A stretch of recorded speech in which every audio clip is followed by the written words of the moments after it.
ক্ষমতা এলে বিশ্বে চলমান সব যুদ্ধ বন্ধের ঘোষণা দিয়েছিলেন বর্তমান মার্কিন প্রেসিডেন্ট ডোনাল্ড ট্রাম্প। 2022 সালের ফেব্রুয়ারির পর থেকে ট্রাম্প বড় গলায় বলেছিলেন জো বাইডেনের জায়গায় তিনি যুক্তরাষ্ট্রের ক্ষমতায় থাকলে রাশিয়া ইউক্রেন যুদ্ধ বাধতই না।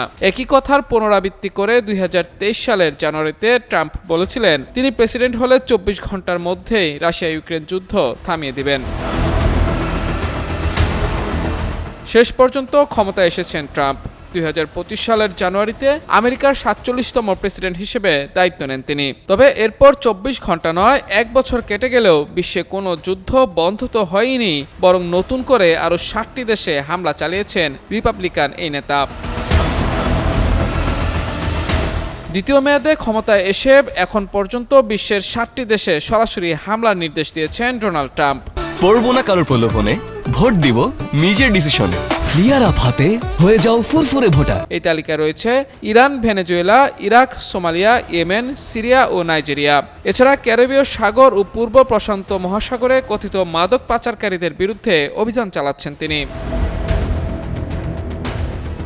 ট্রাম্পের আমলে সবচেয়ে বড় সামরিক হামলা চালানো হয়েছে ইরানে। গত বছরের 13 জুন ইরানের সঙ্গে সংঘাতে জড়ায় ইসরায়েল। এরই ধারাবাহিকতায় ইরানের 3টি পারমাণবিক স্থাপনায় হামলা চালায় যুক্তরাষ্ট্র। 12 দিনের ওই সংঘাতে 600-রও বেশি ইরানি নিহত হন। এর ঠিক 8 মাস পর গত 28 ফেব্রুয়ারি আবারও ইরানে যৌথ হামলা শুরু করেছে ইসরায়েল ও যুক্তরাষ্ট্র।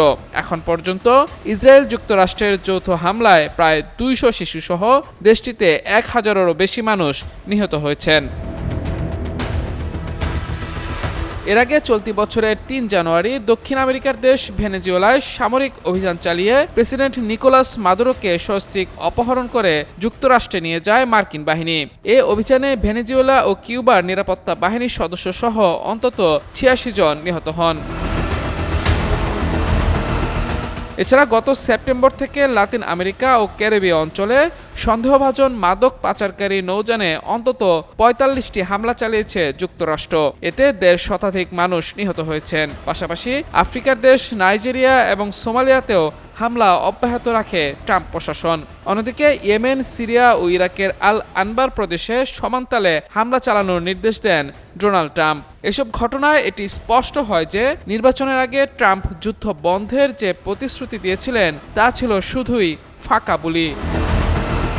মাহমুদুর রহমান, যুগান্তর নিউজ।